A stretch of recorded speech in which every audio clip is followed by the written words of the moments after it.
बदलते भारत की शान।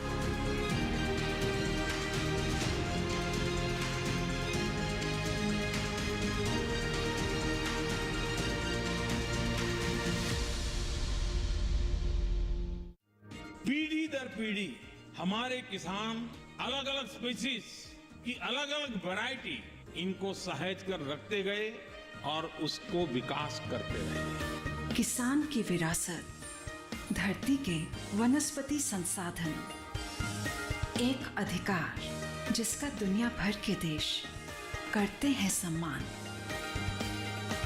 आज भारत उन अधिकारों को दे रहा है नए मुकाम, ताकि और बढ़े किसानों की वंशागत किस्मों की पहचान का अभियान।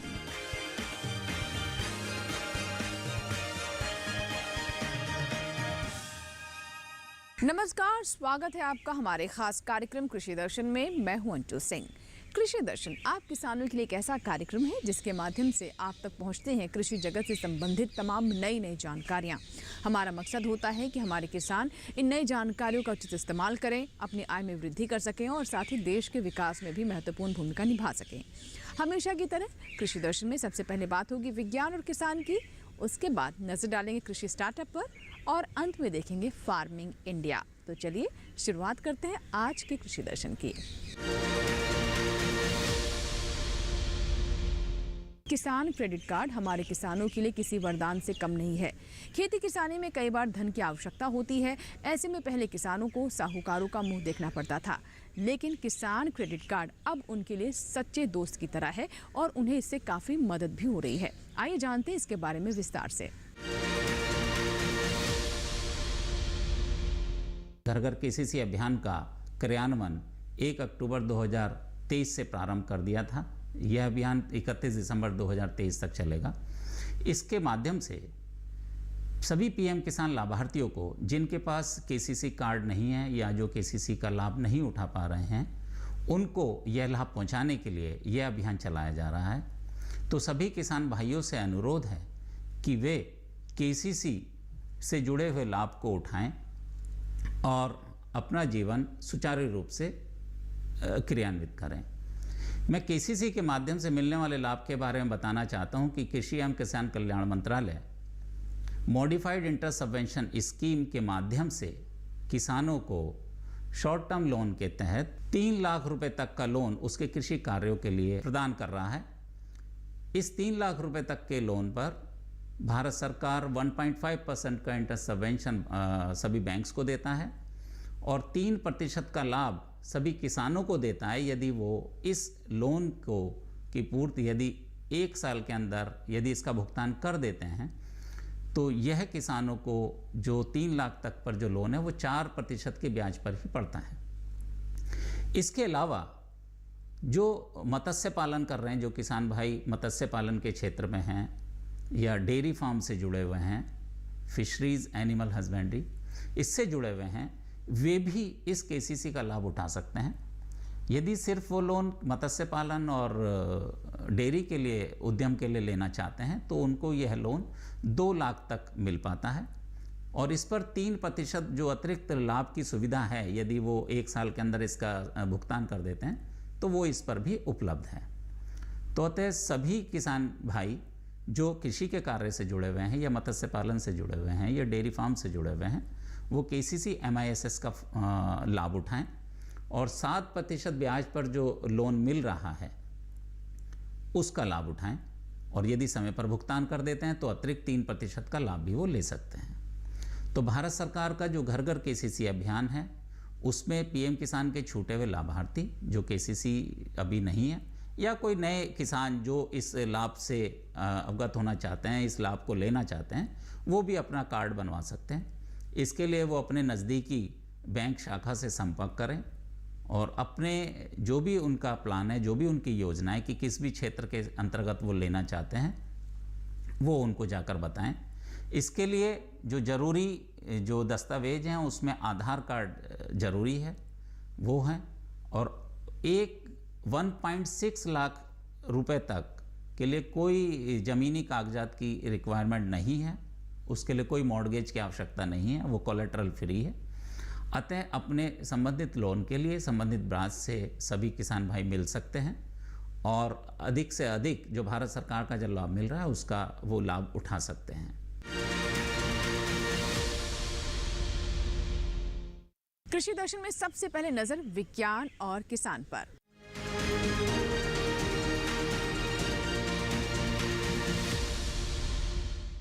विज्ञान और किसान में अब आपको बताते हैं कृषि एग्री इनो कनेक्ट के बारे में। जी हां, पूसा में इस मेले का आयोजन किया गया और इस मेले के माध्यम से कृषि स्टार्टअप से जुड़ी हुई तमाम तकनीकों के बारे में जानकारी दी गई। जी हां, हमारे बहुत सारे ऐसे युवा हैं जो कि एग्री टेक से जुड़े हुए महत्वपूर्ण कार्य में लगे हुए हैं। इससे कृषि के क्षेत्र को भी नई ऊंचाइयां हासिल हो रही हैं। तो आइए दिखाते हैं इसकी कुछ खास बातें। भारत का कृषि निर्यात 50 अरब डॉलर तक जा पहुंचा है। आने वाले समय में इसके और बढ़ने की संभावना है। इस उपलब्धि में देश के कृषि स्टार्टअप्स का भी योगदान रहा है, क्योंकि ये जो तकनीक विकसित कर रहे हैं वो खेती और बेहतर बनाने में मददगार है। यही वजह है कि पूसा कृषि एग्री इनो कनेक्ट के दौरान विशेषज्ञों ने कृषि में स्टार्टअप कल्चर पर ध्यान केंद्रित करने पर जोर दिया। जमीन का दोहन हुआ है और अब सूक्ष्म पोषक तत्वों की मात्रा उसमें घटी है, जिसकी वजह से इम्बैलेंस, और जो मुख्य पोषक तत्व हैं उनकी मात्रा हम इतना ज़्यादा दे रहे हैं, नाइट्रोजन की मात्रा 2 गुना 3 गुना ज़्यादा दी जा रही है, जिसकी वजह से जो इम्बैलेंस क्रिएट हो रहा है उसकी वजह से उत्पादन बहुत कम हुआ है, घटा है, फैक्टर प्रोडक्टिविटी घटी है। इसको हमें वापस लाने की जरूरत है। विशेषज्ञों का ये भी कहना था कि देश में कार्बन क्रेडिट स्टार्टअप्स के लिए नया बाजार बनकर उभरा है और इससे किसानों को सीधे तौर पर फायदा पहुंचने वाला है। दूसरी ओर आज नई तकनीक का दौर है। हमारे किसान और कृषि उद्यमी नए ज्ञान से जितना ज़्यादा परिचित होंगे, कामयाबी की संभावना उतनी ही ज़्यादा होगी। बल्कि अगर कृषि क्षेत्र को बढ़ावा देना है तो नई पीढ़ी को ज्ञान और कौशल के जरिए मजबूती देनी होगी। कृषि एग्री इनो कनेक्ट कार्यक्रम के दौरान पूसा कृषि ZTM VPD इकाई, भारतीय कृषि अनुसंधान संस्थान और 31 स्टार्टअप्स के बीच समझौता ज्ञापन पर हस्ताक्षर भी हुए। आपको बता दें कि इस कार्यक्रम का आयोजन पूसा कृषि ZTM VPD इकाई ने ही किया था। इस अनोखी पहल के द्वारा ना सिर्फ एक नया अध्याय जुड़ा है, जिसके ज़रिए पूसा संस्थान के छात्र छात्राएं व साइंटिस्ट को एग्रीप्रेन्योर इकोसिस्टम के लिए एक्सपोजर मिलेगा, बल्कि स्टार्टअप्स के लिए भी ये एक अपॉर्चुनिटी और एक सुअवसर प्राप्त करने का माध्यम साबित होगा, ऐसा मेरा विश्वास है। ये इस कनेक्ट के में जॉइंट सेक्रेटरी ऑफ RKVY को आज जो इनवाइट किया गया और जो उन्होंने गवर्नमेंट ऑफ इंडिया के द्वारा नई स्कीम्स जो इसके लिए लॉन्च की जा रही हैं, नए सुअवसर दिखाए जा रहे हैं स्टार्टअप्स को, उसके बारे में उन्होंने जानकारी दी, जिसमें ना सिर्फ बाहर से इंक्यूबेटर्स को पूसा कृषि और ZTM VPD में अपॉर्चुनिटी मिलेगी, बल्कि छात्रों के लिए भी इसमें अवसर प्राप्त होंगे, ऐसा मुझे इसमें ज्ञात हुआ। स्टार्टअप्स को पता चलेगा कि हमारे वैज्ञानिक किस तरह के शोध कर रहे हैं, किस तरह की नई डिस्कवरीज कर रहे हैं, हमारा IP बास्केट क्या है जिसको वो लेकर अपना पोर्टफोलियो फर्दर उसको फैला सकते हैं, स्ट्रेंथन कर सकते हैं। पूसा कृषि एग्री इनो कनेक्ट एक ऐसा मंच है जो जिस पर हम चाह रहे थे कि हमारे स्टार्टअप्स जो कृषि के क्षेत्र में बहुत सारी नई इनोवेटिव तकनीकें लेकर आ रहे हैं, उनकी बहुत अच्छी पहलें हैं जिनके द्वारा किसानों की बहुत सारी समस्याओं का समाधान हो सकता है, वो सब हमारे साथ जुड़े हुए हैं। और इस पहल के द्वारा हम ये चाह रहे थे कि हमारे वैज्ञानिक गण उनसे ये जानें कि बाहर बाज़ार में किस तरीके की नई तकनीकें आ रही हैं, और वो हमारे वैज्ञानिक गणों से ये जानें कि भारतीय कृषि अनुसंधान संस्थान किन क्षेत्रों में नई तकनीकें लेकर आ रहा है, ताकि ये दोनों मिलकर बहुत सारे अलग अलग उपक्रमों के माध्यम से कृषि तकनीकों का प्रसार भारतीय किसानों तक कर सकें, और जिससे उनकी समस्याओं का निपटारा हो सके, और उन्नत कृषि की जो एक अवधारणा है उसको हम साकार कर सकें। और ये प्रोग्राम जो है वो हमारा RKVY रफ्तार, जो कि एक केंद्रीय मंत्रालय की भारतीय कृषि मंत्रालय का एक प्रोग्राम, फ्लैगशिप प्रोग्राम है, जिसके अंदर में इन्होंने बहुत सारे इंक्यूबेटर्स, जो कि 29 इंक्यूबेटर्स हैं, वो बनाए, और उन इंक्यूबेटर्स के अंदर स्टार्टअप्स जो हैं वो इंक्यूबेट होते हैं, जो नई तकनीकों का विकास करते हैं और फार्मर्स तक उन तकनीकों को पहुंचाते हैं। तो हमारा पूसा कृषि उनमें से एक नॉलेज पार्टनर है, या मुझे कहना चाहिए लीड नॉलेज पार्टनर है, और हम इस तरीके के स्टार्टअप्स को इंक्यूबेट करते हैं और उनको वित्तीय सहायता प्रदान करते हैं। तो देखा आपने, कृषि में नई तकनीक को लेकर युवाओं और किसानों दोनों में काफ़ी रुझान है। इसी के साथ ही कृषि दर्शन में यहाँ वक्त एक छोटे से ब्रेक का। ब्रेक के बाद जब वापस आएंगे तो बात करेंगे कृषि स्टार्टअप की। कहीं मत जाएगा, देखते रहें कृषि दर्शन।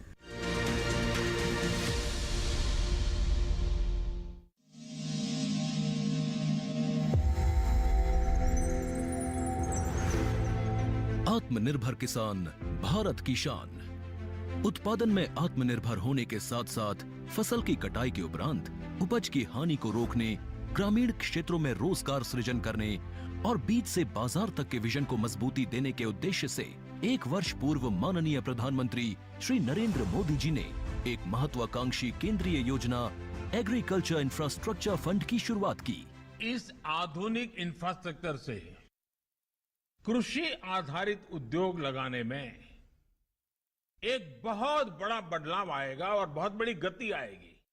साथियों, अब हम उस स्थिति की तरफ बढ़ रहे हैं जहां गांव के कृषि उद्योगों से फूड आधारित उत्पाद शहर जाएंगे, और यही तो आत्मनिर्भर भारत अभियान का संकल्प है। एग्रीकल्चर इंफ्रास्ट्रक्चर फंड से पात्र लाभार्थी गोदामों का निर्माण कर सकते हैं, छटाई या ग्रेडिंग इकाई, पैकिंग हाउस, सप्लाई चेन और कोल्ड चेन जैसी सुविधाएं, या फिर प्राथमिक कृषि प्रसंस्करण केंद्र की स्थापना कर सकते हैं। इस योजना के तहत पात्र लाभार्थियों को 2 करोड़ रुपए तक के ऋण पर अधिकतम 7 वर्ष के लिए ब्याज में 3% तक की छूट दी जा रही है। ऋण पुनर्भुगतान के लिए 6 महीने से 2 वर्ष तक मोरेटोरियम की सुविधा भी उपलब्ध है। इस योजना ने अब तक सफलता की कई मिसालें कायम की हैं, जैसे कि मध्य प्रदेश के लाभार्थी श्री विपिन त्रिपाठी ने एग्रीकल्चर वेस्ट से बायोफ्यूल बनाने का इनोवेटिव प्राइमरी प्रोसेसिंग सेंटर लगाया है। लोन मिलने की वजह से हम समय पर सारी मशीनों का प्रोक्योरमेंट और सारा सिविल वर्क टाइम पे करवा पाए, जिससे ये प्रोजेक्ट को लगाना संभव हो पाए। राजस्थान के लाभार्थी श्री यशवर्धन मुंद्रा ने सॉर्टिंग एंड ग्रेडिंग यूनिट लगाकर रोजगार के अवसर पैदा किए हैं। कर्नाटक की महिला उद्यमी श्रीमती ममता वी ने प्राइमरी प्रोसेसिंग सेंटर लगाकर प्रगति की नई राह चुनी है। ಸಣ್ಣ ಪುಟ್ಟ ಉದ್ಯಮಿಗಳನ್ನ ಮತ್ತಷ್ಟು ಅಗ್ರಿಕಲ್ಚರಲ್ಲಿ ಹೆಚ್ಚು ನಾವು ಇನ್ನಷ್ಟು ಸಾಧನೆ ಮಾಡಲಿಕ್ಕೆ ಕಾರಣಕಾರಕವಾದಂತ ಈ ಅಗ್ರಿಕಲ್ಚರಲ್ ಇನ್ಫ್ರಾಸ್ಟ್ರಕ್ಚರ್ ಫಂಡ್ ಇಂದ ನಮ್ಮ ಇನ್ನಷ್ಟು ಯೋಜನೆಗಳು ಆಯೋಜನೆಗಳು ಉತ್ತಮಗೊಂಡಿದೆ। राजस्थान के लाभार्थी श्री दिनेश भट्टर ने जीरे की प्रोसेसिंग यूनिट लगाकर आसपास के ग्रामीणों को आत्मनिर्भरता प्रदान की है। महाराष्ट्र के लाभार्थी श्री अनूप कुमार मोहता ने वेयर हाउस बनाकर अन्न भंडारण को सुनिश्चित किया है। आज देश के कोने कोने से किसान, कृषि उद्यमी, किसान उत्पादक संघ, प्राथमिक कृषि सहकारी समितियां, स्वयं सहायता समूह और कृषि उपज मंडियां इस योजना का लाभ उठा रहे हैं।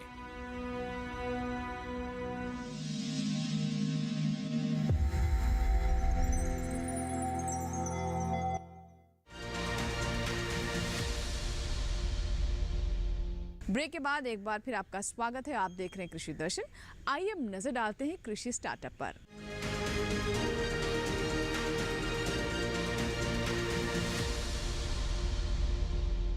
कृषि दर्शन का एक ऐसा सेगमेंट है जिसमें हम आपकी मुलाकात करवाते हैं उन किसानों से, उन प्रगतिशील किसानों से, युवा किसानों से जो कि कृषि के क्षेत्र में कुछ नया कर रहे हैं और नवाचार से कृषि के क्षेत्र की तस्वीर बदल रहे हैं। जी हाँ, ये वो किसान हैं जिन्होंने चुनौतियों के सामने झुकना नहीं सीखा और हिम्मत लगन के साथ आगे बढ़ते गए और कामयाबी हासिल की। आइए मुलाकात करवाते हैं आज के ऐसे किसान से।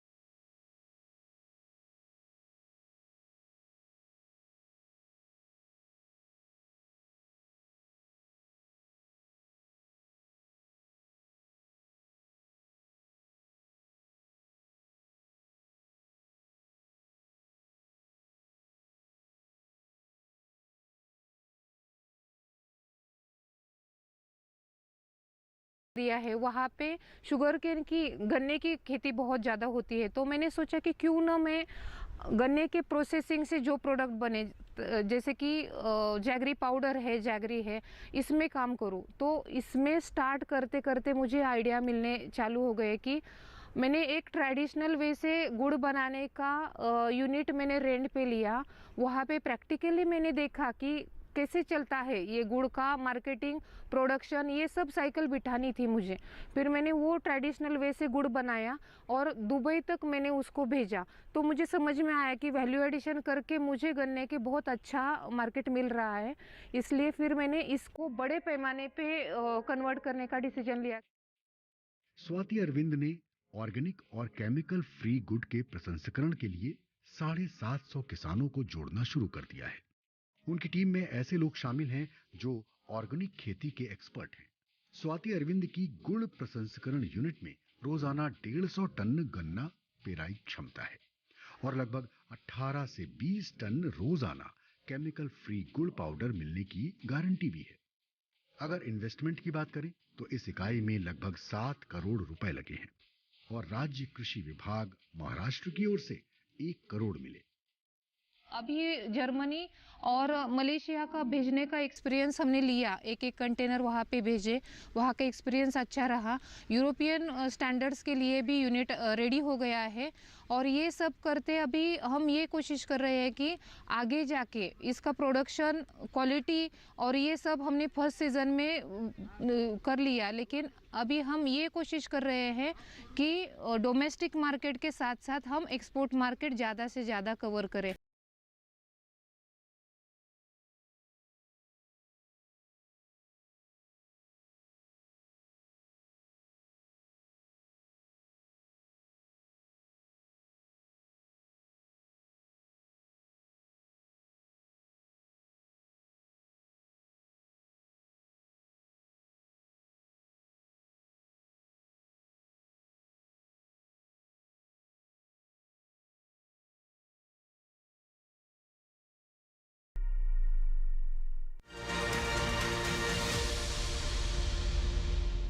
तो ये था हमारा आज का कृषि स्टार्टअप। इसी के साथ ही यहाँ वक्त एक छोटे से ब्रेक का, कहीं मत जाएगा। ब्रेक के बाद भी कृषि दर्शन जारी रहेगा। ब्रेक के बाद बात करेंगे फार्मिंग इंडिया की।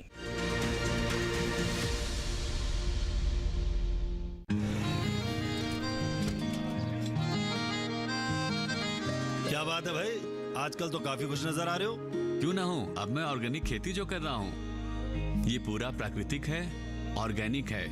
इसमें हमारे खेत, हमारी फसल और हमारी जेब सब फायदे में होते हैं और इसमें लागत भी कम है। जी हाँ, आप भी ऑर्गेनिक खाद का प्रयोग करें, अपनी फसल और मिट्टी को तंदुरुस्त बनाएं और आपकी आमदनी में इजाफा करें। अधिक जानकारी के लिए किसान call centre toll free number 1800-180-1551 पर कॉल करें और लॉग ऑन करें kisan.gov.in और farmer.gov.in। कृषि और किसान कल्याण मंत्रालय द्वारा किसान हित में जारी।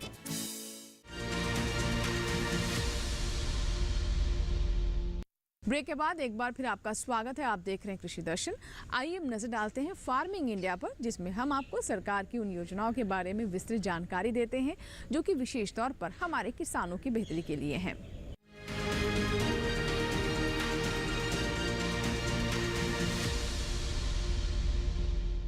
फार्मिंग इंडिया में आज हम जानकारी देंगे आपको राष्ट्रीय बांस मिशन के बारे में। राष्ट्रीय बांस मिशन के माध्यम से किसानों को सशक्त किया जा रहा है और बांस की खेती के लिए प्रोत्साहित किया जा रहा है। इससे युवाओं को स्वरोजगार भी मिल रहा है और बांस से जुड़े हुए कई स्टार्टअप्स भी सामने आ रहे हैं। आइए जानते हैं इस मिशन के बारे में विस्तार से। बांस एक ऐसा पौधा है जो हर परिवेश में तेजी से विकसित हो सकता है। आसानी से उपलब्धता और इसकी मजबूती की वजह से बरसों से बांस का उपयोग होता रहा है और अब इसकी मांग और भी अधिक बढ़ गई है। दुनिया में तेजी से हो रहे जलवायु परिवर्तन पर काबू पाने में भी बांस काफी सहायक है, क्योंकि इसमें कार्बन भंडारण और ऊर्जा बनाने की क्षमता है। तेजी से कट रहे जंगलों को बचाने में भी बांस की अहम भूमिका है, क्योंकि ये निर्माण के लिए बेहतरीन विकल्प है। यानी बांस एक सस्टेनेबल और इको फ्रेंडली उत्पाद है और इसीलिए संयुक्त राष्ट्र के सस्टेनेबल डेवलपमेंट गोल्स को हासिल करने की दिशा में बांस अत्यधिक महत्वपूर्ण है। भारत दुनिया का दूसरा सबसे बड़ा बांस उत्पादक देश है, जहाँ बांस की 125 देसी और 11 विदेशी प्रजातियां पाई जाती हैं। भारत में कुल बांस उत्पादन क्षेत्र 16 मिलियन हेक्टेयर है और वार्षिक बांस उत्पादन क्षमता 3.23 मिलियन टन है। यूं तो बांस भारत में लगभग हर इलाके में पाया जाता है, लेकिन इसके कुल उत्पादन क्षेत्र का 40% हिस्सा मध्य प्रदेश, अरुणाचल प्रदेश, महाराष्ट्र, ओडिशा और असम में है। देश में 20 लाख से अधिक कारीगर बांस के विभिन्न उत्पाद बनाकर अपनी आजीविका चला रहे हैं। बांस उद्योग में अभूतपूर्व विकास की क्षमता है, जहां 2018-19 में भारत अपनी जरूरत को पूरा करने के लिए बांस का आयात करता था, वहीं 2019-20 में हम विदेशों में भी बांस का निर्यात करने लगे। 2021-22 में भारत ने 630 करोड़ रुपए का निर्यात किया। बांस उद्योग में असीम संभावनाओं को समझते हुए भारत सरकार बांस के उत्पादन को बढ़ावा देने के लिए व्यापक स्तर पर कार्य कर रही है। बांस को एक स्वच्छ, स्थायी और टिकाऊ विकल्प के रूप में बढ़ावा देने के लिए भारत सरकार ने 2017-18 में इंडियन फॉरेस्ट एक्ट में संशोधन करके गैर वन क्षेत्रों में उगाए जाने वाले बांस को पेड़ की श्रेणी से हटा दिया, जिससे किसान अब इसे आसानी से अपनी खेतीहर जमीन पर उगा सकते हैं। साथ ही जंगलों के बाहर उगाए जाने वाले बांस की कटाई और परिवहन से भी प्रतिबंध हटा दिए गए हैं। वहीं बांस उत्पादन क्षेत्र को सुव्यवस्थित करने के लिए राष्ट्रीय बांस मिशन को 2018-19 में पुनर्गठित करके नया रूप दिया गया, जो कि गैर वन क्षेत्रों में बांस उत्पादन को बढ़ावा देने, उद्योगों को बेहतर कच्चे माल की उपलब्धता सुनिश्चित कराने, फसल कटाई उपरांत कुशल प्रबंधन के लिए प्राथमिक प्रसंस्करण इकाइयों जैसे बुनियादी ढांचे और नई तकनीकों के विकास और बाजार उपलब्ध कराने के लिए तेजी से कार्य कर रहा है।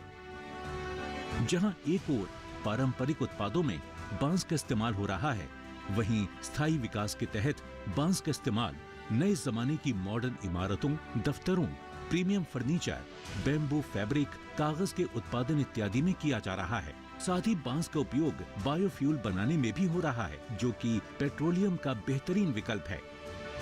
राष्ट्रीय बांस मिशन का लाभ लेने वाले एक उद्यमी हैं उत्तराखंड के रहने वाले जय पाई नूली, जिन्होंने योजना के तहत सब्सिडी लेकर जापानी तकनीक से चॉपस्टिक बनाने का एक प्रोसेसिंग यूनिट खोला है। इस यूनिट से ये अन्य लोगों को भी रोजगार दे रहे हैं। राष्ट्रीय बैम्बू मिशन से जो हमें अनुदान मिला है, उससे हमने मशीनें खरीदी, सेटअप लगाया है और हम लोग उसमें आत्मनिर्भर बने हैं। इसी तरह बंगलुरु के रहने वाले परमेश्वरन कृष्णा अय्यर ने राष्ट्रीय बांस मिशन के सहयोग से आधुनिक प्रोसेसिंग तकनीकों को अपनाकर अपने बांस उद्यम को विकसित किया है।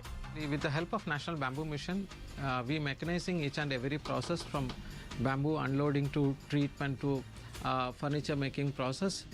किसानों की आय में वृद्धि हो, इसी मिशन के सृजन की दिशा में महत्वपूर्ण भूमिका निभा रहा है बांस उद्योग, जिसके माध्यम से देश के कोने कोने से लोग आमदनी के इस नए विकल्प से जुड़ रहे हैं। वहीं बांस स्थायी विकास में भी अत्यधिक अहम है, जिसे बढ़ावा देकर भारत विश्व की ग्लोबल वार्मिंग की चुनौतियों से लड़ने में महत्वपूर्ण भूमिका निभाते हुए एक बेहतर भविष्य का निर्माण कर रहा है।